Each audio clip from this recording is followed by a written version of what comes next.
2 October रोजी पहाटेच्या सुमारास कोतवाली पोलीस ठाण्याच्या हद्दीत नंबर नसलेल्या ऑल्टो गाडीमध्ये महाराष्ट्र शासनाने प्रतिबंधित केलेला गुटखा आणि सुगंधी तंबाखू घेऊन अहिल्यानगर शहरात येणार आहे अशी बातमी कोतवाली पोलीस ठाण्याचे पोलीस निरीक्षक संभाजी गायकवाड यांना मिळाली होती।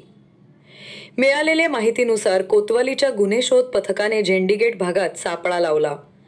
या सापळ्यामध्ये दीपक पोपटराव लोखंडे हा पोलिसांच्या तावडीत गाडीसह मिळाल्याने पोलिसांनी त्याची झडती घेतली असता त्याच्याकडे असलेल्या Maruti Alto car number MH16AB 3851 मध्ये 1,40,800 रुपये किमतीचा विमल गुटखा, 17,000 रुपये किमतीचा तंबाखूच्या 4 बॅग, 50,000 रुपये किमतीचा एक सॅमसंग कंपनीचा मोबाईल, 3,13,000 किमतीचा मुद्देमाल मिळून आला।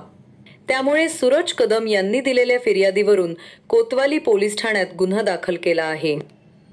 ही कारवाई पोलीस अधीक्षक सोमनाथ घारगे, अपर पोलीस अधीक्षक वैभव कलुबर्मे, पोलीस उपविभागीय अधीक्षक दीपक टिपरसे, पोलीस निरीक्षक संभाजी गायकवाड, गुन्हे शाखेचे अधिकारी गणेश देशमुख, उपनिरीक्षक प्रवीण पाटील, फौजदार Santosh Bankar, police head constable Sunil Shirsat, Vijay Thombre, Suraj Kadam, Shirish Tarte, Dattatray Kotkar, Sachin Lodge, Deepak Rokle, Yakub Syed, Sandeep Kavale व अन्न व पुरवठा निरीक्षक बडे यांच्या पथकाने ही कारवाई केली।